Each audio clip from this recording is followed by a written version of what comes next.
Hello बच्चा भाई, welcome to my YouTube channel. मैं कैलाश शर्मा आज फिर से 10 नए amazing most relevant questions on kinematics लेके आया हूं बच्चों। Kinematics, rectilinear motion, relative motion, projectile motion, तीनों पर मिक्स टाइप के क्वेश्चंस है। और इस वाले वीडियो में बच्चों सारे के सारे जो क्वेश्चन मैं कवर करने जा रहा हूं, ये सारे के सारे इन न्यूमेरिकल वैल्यू टाइप क्वेश्चन थे। ऑब्जेक्टिव एक भी नहीं है, ठीक है।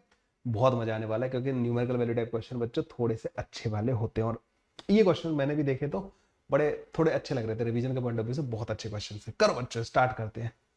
यहां पे बच्चों हमें दे रखा है कि the initial velocity, if the initial velocity in horizontal direction of a projectile is unit vector I cap and the equation of trajectory is y equal to 5x 1 minus का x, the y component of the vector of the initial velocity is।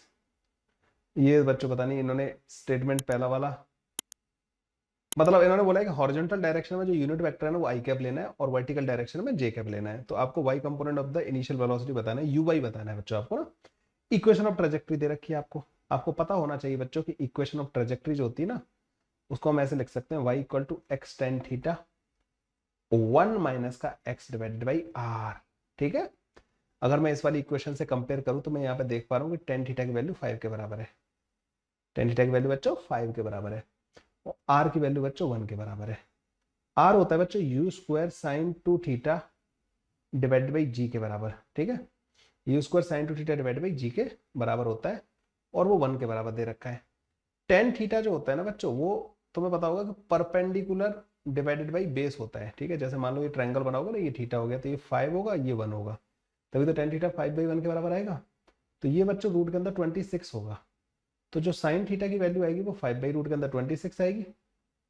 Cos theta की value जो आएगी बच्चों 1/रूट के अंदर 26 आएगी।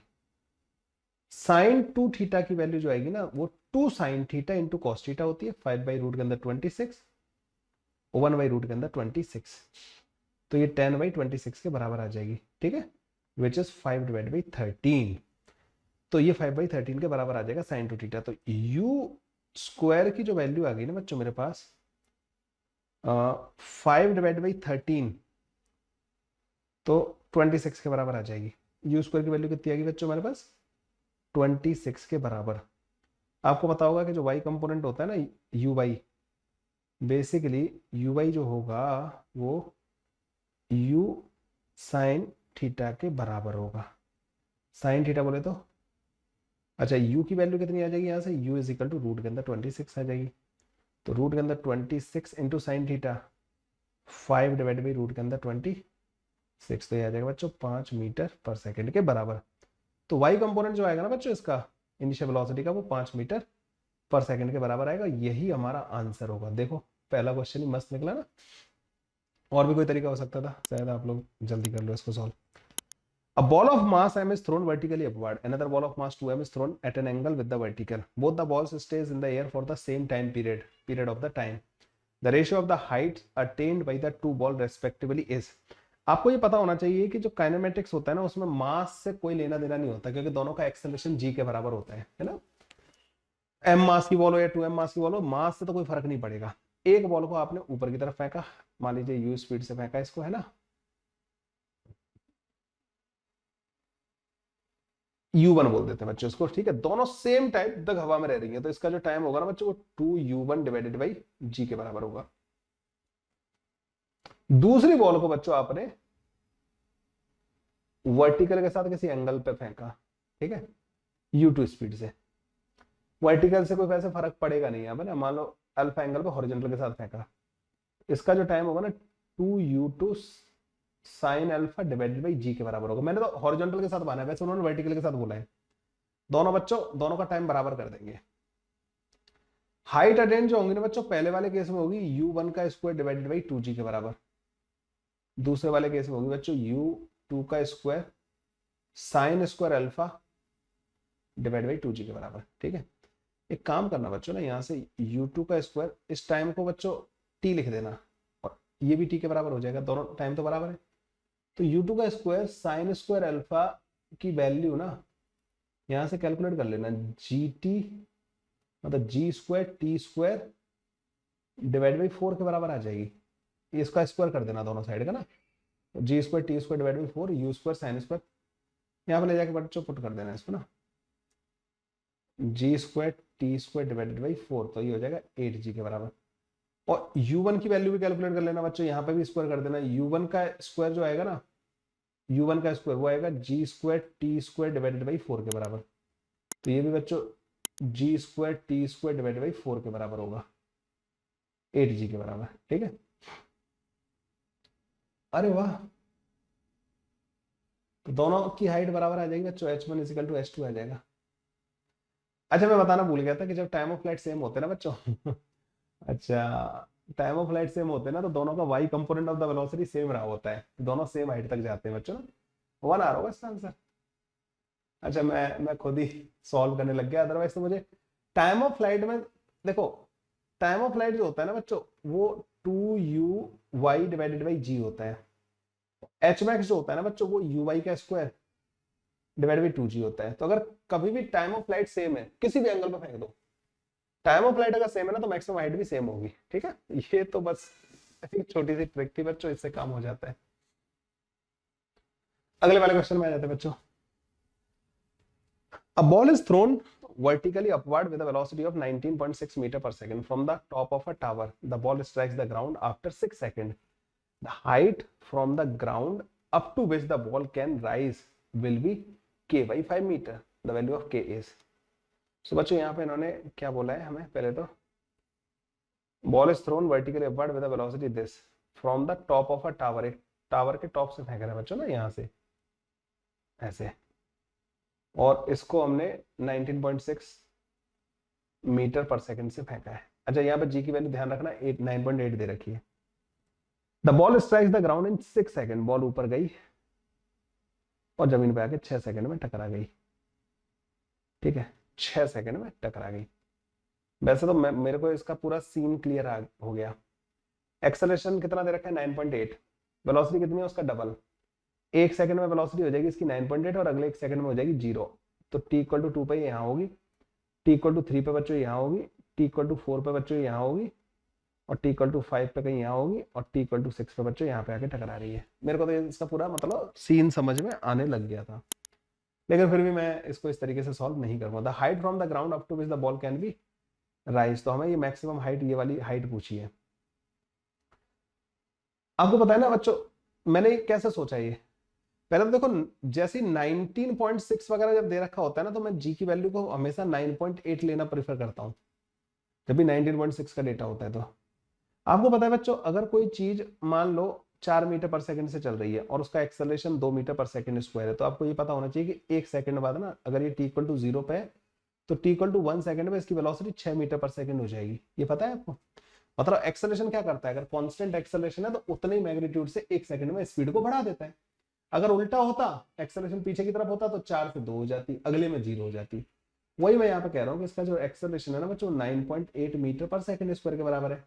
1 second में इसका एक्सेलरेशन 9 स्पीड को कितना घटा देगा, 9.8। तो 19.6 में से 9.8 माइनस करोगे तो बचेगी यहाँ पे कितनी बचेगी, 9.8 मीटर पर सेकंड। अगले 1 सेकंड में इसको 0 कर देगा, समझ गए? तो 2 सेकंड में भी अपने मैक्सिमम हाइट पे पहुंच जाएगी। ठीक है, अब मैक्सिमम हाइट से जमीन तक कितने टाइम में पहुंचेगी, 4 सेकंड में। तो एक बात बताओ मुझे, कोई चीज यहां से अगर 4 सेकंड में पहुंच रही है, अगर तुमने मान लो एक किसी हाइट से कोई चीज को रिलीज किया, रिलीज कर दो यहाँ पर रेस्ट में, रिलीज कर दिया, तो कोई मुझे बता सकता है कि 4 सेकंड अगर उसको यहाँ तक लग रहे हैं, तो इसका टाइम ऑफ फ्लाइट जो होता है वो रूट के अंदर 2h/g वाला फॉर्मूला लगता है, नहीं लगता है? ऊपर से जब छोड़ते हैं तो, है ना? तो 4 सेकंड यहाँ पे पुट कर देना, रूट के अंदर 2 इंटू एच डिवाइडेड बाई जी की वैल्यू 9.8 रख देना, दोनों साइड स्क्वायर कर देना, 16 हो जाएगा। 2 से 8, 8 इंटू 9.8, ये एच के बराबर आ जाएगा। एच की वैल्यू बच्चों 64, 8 9 72 और 6 78 के बराबर आ जाएगी, 78.4 के बराबर आ जाएगी, 78.4। अब इसमें काम करना, ऊपर 5 से मल्टीप्लाई कर देना, नीचे भी 5 से मल्टीप्लाई कर देना। तो ऊपर 5 से मल्टीप्लाई करोगे 5 चौक 20, 1 40 और 2 42, 5 7 35 और 4 35 और 4 39 डिवाइडेड बाई 5, 392 आंसर आ रहा होगा इसका। ठीक है, के की वैल्यू 392 आ रही होगी।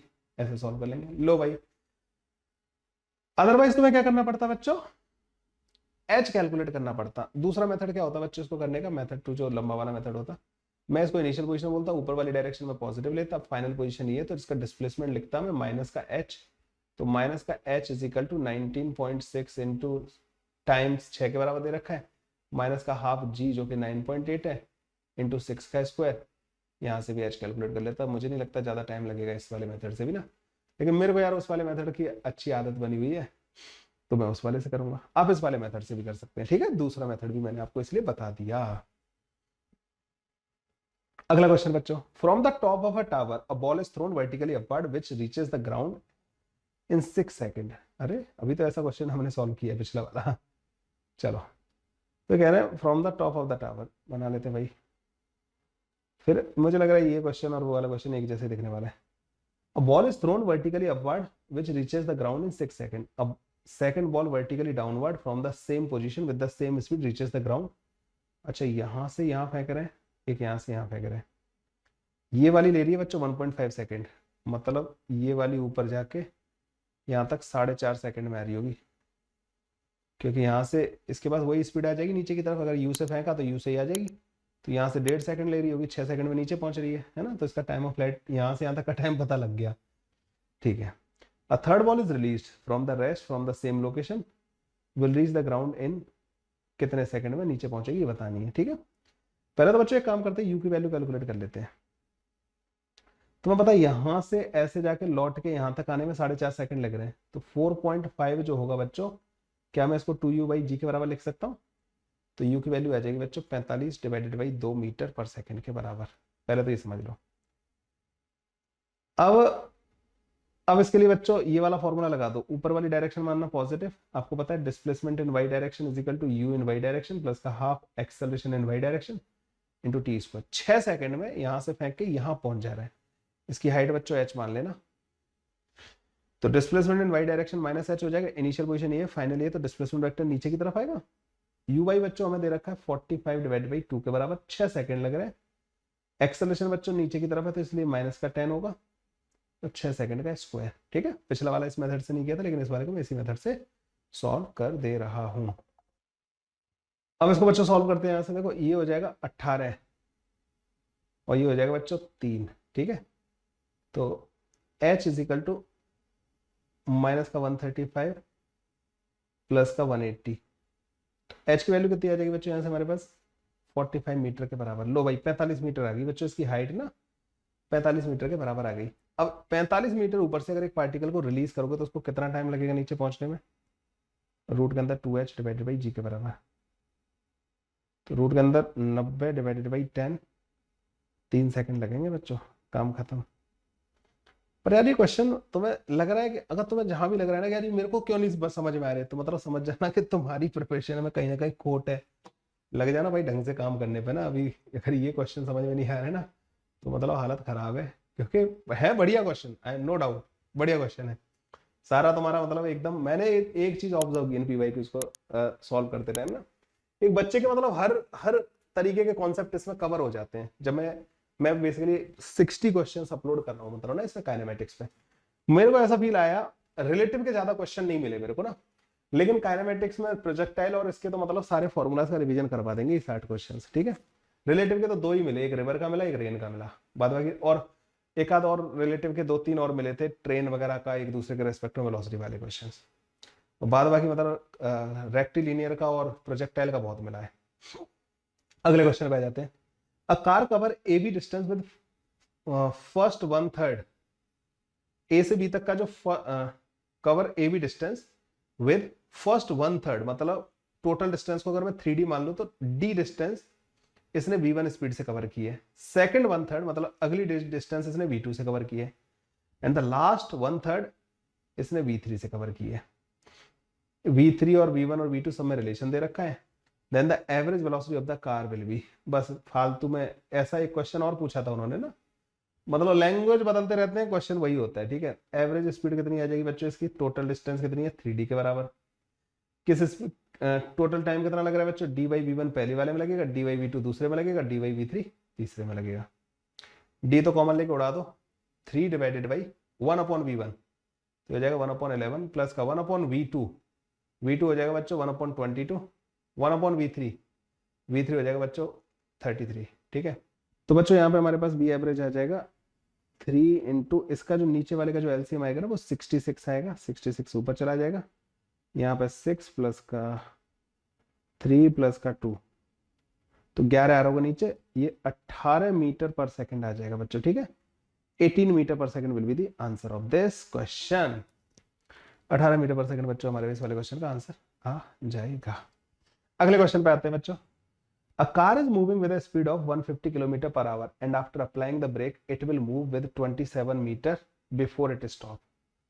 If the same car is moving with a speed of 1/3 the reported speed, then it will stop after traveling this meter distance. तो बच्चों कार जो है ना 150 किलोमीटर पर आवर से मूव कर रही थी, हमने ब्रेक लगाए और वो 27 मीटर पहले ही रुक गई, नहीं 27 मीटर चल के रुक गई।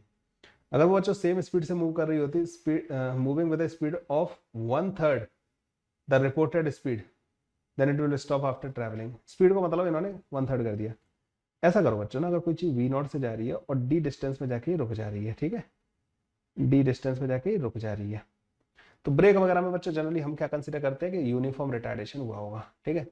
तो 0 का square is equal to v0 का स्क्वायर माइनस का 2a × d आ जाता है हमारे पास, है ना, एक रिलेशन हमारे पास ये आ जाता है, ठीक है।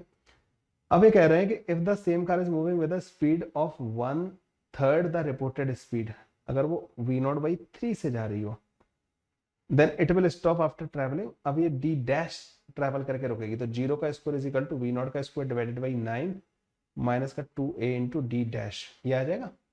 बच्चों यहाँ से एक काम करना, v0 का स्क्वायर जो है ना 2ad ला के यहाँ पे पुट कर देना, तो 2ad divided by 9 is equal to 2ad dash, 2a से 2 कट जाएगा बच्चों, d डैश जो आ जाएगा ना वो d डिवाइडेड बाई 9 के बराबर आ जाएगा। d कितना था बच्चों 27 मीटर, तो ये 3 मीटर आ जाएगा, ठीक है।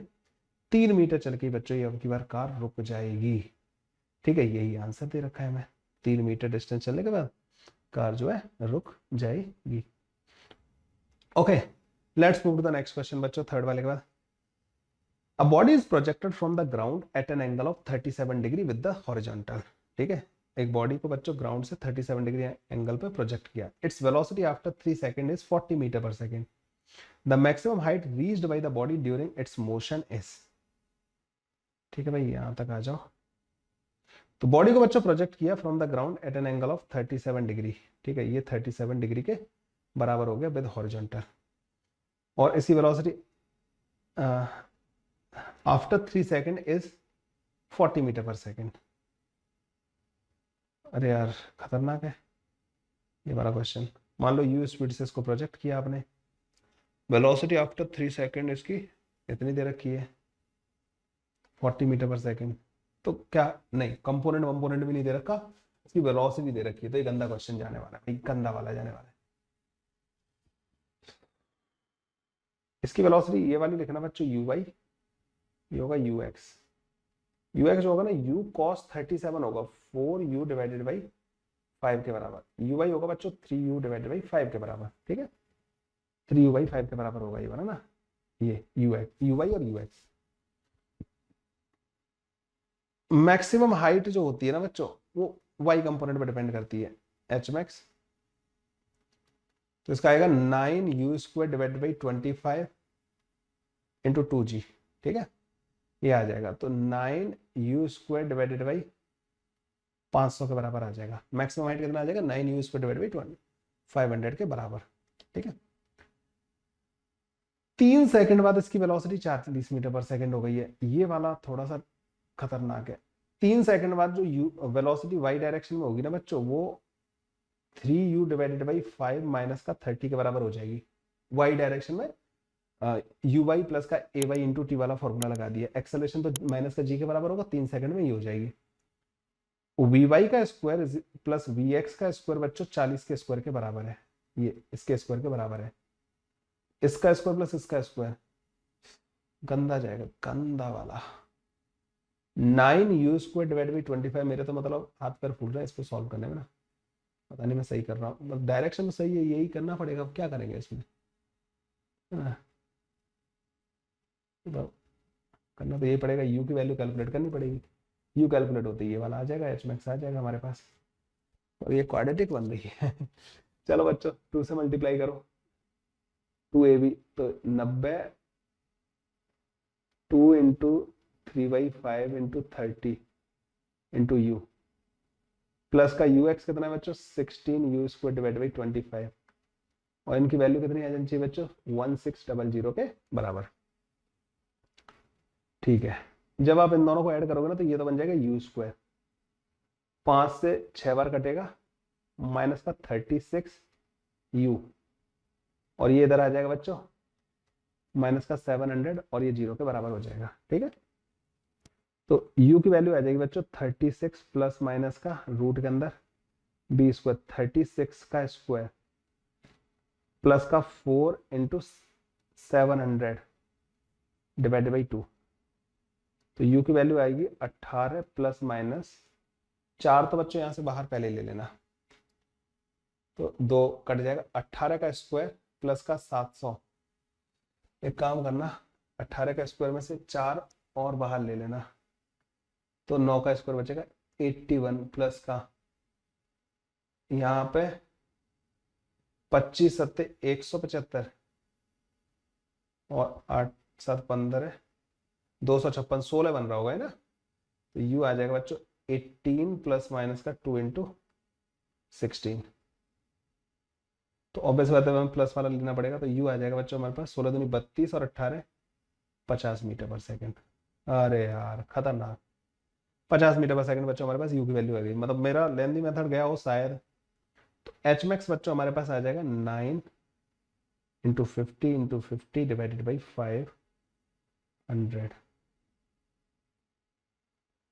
तो 45 मीटर आंसर आना होगा। गजब क्वेश्चन था ये, सही है, यही आंसर बच्चों। ठीक है, an object is projected in air with the initial speed u at an angle theta, the projectile motion is such that the horizontal range is maximum। अरे वाह, आपको पता है मैक्सिमम रेंज कब आती है, जब थीटा की वैल्यू 45 डिग्री होती है, और मैक्सिमम रेंज होती कितनी है बच्चों u² डिवाइड बाई जी के बराबर, क्योंकि sin टू थीटा 1 हो जाता है इस वाले में। Another object is projected in the air with the horizontal range half the range of the first object। ओ, अब ये कह रहे हैं कि दूसरा वाला ऐसे फेंका है कि उसका रेंज इसका पहले वाले का आधा है। The initial velocity remains the same in both the cases, the value of the angle of projection at which the second object is projected। Second वाली जो रेंज है ना बच्चों वो u² बाई 2g के बराबर है, तो u² sin 2α divided by g, इसको काट देना बच्चों, ये भी काट देना, sin 2α की वैल्यू इन्होंने 1/2 आ रही है, या तो अल्फा 15 डिग्री रहा होगा है ना, ओ बस काम खत्म, या 75 डिग्री रहा होगा, इन्हें बोलना चाहिए था मिनिमम एंगल बोलना चाहिए था इनको ना, नहीं तो 75 भी तो कोई टिक करके आ सकता है, 2 ऑप्शन आएंगे ना। अच्छा अगला, सही है ना, मैंने पिछले वाले में सही बोला है। A projectile fired at an angle 30 degree to the ground is observed to be at the same height at 3 second and the 5 second after the projection during the flight, the speed of the projectile projection is। देखो बच्चों ऐसे question को करने का ना ये तरीका होता है, वर्टिकल डायरेक्शन में यू वाई मान लेना इसकी वेलोसिटी, और इधर वाली मान लेना यू एक्स। ये बच्चों 3 और 5 सेकंड में बच्चों सेम हाइट पे आ रहे हैं, t इक्वल टू 3 सेकंड पे और t इक्वल टू बच्चों 5 सेकंड पे, मतलब यहां से यहां तक का जो टाइम होगा वो 2 सेकंड होगा, मतलब ऑब्वियस बात है सेम हाइट है तो सिमेट्री भी होती है, तो यहाँ पे t इक्वल टू 4 पे यहाँ पहुंच रहा होगा, तो इसका जो टाइम ऑफ फ्लाइट हो गया ना वो 8 सेकंड हो गया, जो कि 2u/, डिवाइड बाई जी के बराबर होगा, तो u/, की वैल्यू बच्चों यहाँ पे 40 मीटर पर सेकंड के बराबर आ गई। तो u/, जो होता है ना बच्चों वो u sin थीटा के बराबर होता है, थीटा बच्चों इन्होंने 30 डिग्री दे रखा है, तो u जो है ना बच्चों 80 मीटर पर सेकंड आ जाएगा, 80 मीटर पर सेकंड इज द आंसर। ये भी बढ़िया तरीके, मतलब मैंने इतना ज्यादा दिमाग इसमें वो कैलकुलेशन नहीं करने दिया आपको ना, एक अलग तरीके से निकाल दिया, इसको सॉल्व कर डाला, बढ़िया यार। ओके अगला question, a fighter jet is flying horizontally at a certain altitude, ये तो हमारी शीट में था ऐसा क्वेश्चन ना, तो एक फाइटर जेट है बच्चों जो कि रिलेटिव मोशन वाली शीट में दे रखा है, सर्टेन एल्टीट्यूड पर फ्लाई कर रहा था बच्चों ना, at a speed of 300 metre per second flying horizontally, ऐसे करके 300 मीटर पर सेकेंड से बच्चों ये फ्लाई कर रहा है, when it is passing directly overhead an anti aircraft gun, तो यहाँ पे एंटी एयरक्राफ्ट गन है, the bullet is fired from the gun at an angle theta, और बुलेट ऐसे फायर की होगी यू स्पीड से थीटा एंगल पे विद हॉरिजॉन्टल, ये भी पढ़ लिया करो बच्चों पूरा ना। If it hits the jet the bullet, if the bullet speed is 500 metre पर सेकंड, ये 500 मीटर पर सेकंड के बराबर है, the value of theta is, आपको ये पता होना चाहिए कि एक काम करते हैं, बुलेट के कंपोनेंट कर लेते हैं वेलोसिटी के ना, तो इसका ये आएगा बच्चों यू कॉस थीटा, और ये आएगा बच्चों यू साइन थीटा। अब फाइटर जेट को रोक देते हैं, फाइटर जेट तो कांस्टेंट वेलोसिटी से मूव कर रहा था, तो इसका जो 300 मीटर पर सेकंड है उसको इधर ऐड कर देना, एक्सेलरेशन जी इधर होगा। अगर आप चाहते हो कि बुलेट इसको हिट करे, फाइटर जेट यहाँ पे, तो बुलेट बच्चों ऐसे ऊपर जाती हुई दिखनी चाहिए फाइटर जेट को, और फिर ऐसे आके गिरेगी, मतलब हॉरिजॉन्टल डायरेक्शन में मोशन नहीं होनी चाहिए, है ना। मतलब यू कॉस थीटा जो है ना बच्चों, वो 300 के बराबर होना चाहिए। यू बच्चों 500 के बराबर दे रखा है, cos theta is equal to 300, तो कॉस थीटा बच्चों हमारे पास 3/5 के बराबर आ जाएगा, थीटा बच्चों 53 डिग्री के बराबर आ जाएगा। ठीक है, थीटा बच्चों हमारे पास 53 डिग्री के बराबर आ जाएगा। तो 53 डिग्री एंगल पे आप इसको अगर बुलेट फायर करोगे तो ये बच्चों इसको प्लेन को हिट कर देगी। या ऐसे कह सकते हो हॉरिजॉन्टल डायरेक्शन में दोनों का डिस्प्लेसमेंट सेम होना चाहिए, दोनों वर्टिकल लाइन में थे, तो हॉरिजॉन्टल डायरेक्शन में हिट करना है तो दोनों का हॉरिजॉन्टल डिस्प्लेसमेंट बराबर होगा, तब जब दोनों की हॉरिजॉन्टल वेलोसिटी बराबर होगी, क्योंकि दोनों का हॉरिजॉन्टल डायरेक्शन में एक्सेलरेशन तो है नहीं, दोनों की horizontal component of the velocity बराबर कर दो, तो बुलेट का हॉरिजॉन्टल कंपोनेंट प्लेन के वेलोसिटी के बराबर करके हम इसको सॉल्व कर लेंगे, 53 डिग्री एंगल आ जाएगा। ये थे बच्चों 10 क्वेश्चन, ये तो बहुत अच्छे लगे आप लोगों को, है ना, 10 के 10 बढ़िया क्वेश्चन थे बच्चों। काइनेमेटिक्स का बच्चों रिवीजन यहाँ पे पूरा होता है। अब हम आगे वाले और वीडियोस अपलोड करूंगा मैं, अगर मुझे कोई और अच्छा वीडियो मिला तो मैं आगे ऐड कर दूंगा। 60 क्वेश्चंस मैंने आपको जेईई मेन की पीवाईक्यू करवा दी बच्चों ऑन काइनेमेटिक्स। इस तरीके से बच्चों 1000 क्वेश्चन हम कंप्लीट करने वाले, 1000 क्वेश्चन आपको हमारे पूरे देखने बच्चों। ये जो पीडीएफ है डिस्क्रिप्शन में, उसको अपने दोस्तों के साथ शेयर जरूर कर देना। हर एक क्वेश्चन का सोल्यूशन दे रखा है, उसकी लिंक दे रखी है हर क्वेश्चन के साथ। तो बच्चों मिलते हैं फिर अगले वीडियो में, तब तक के लिए bye bye, take care, thank you.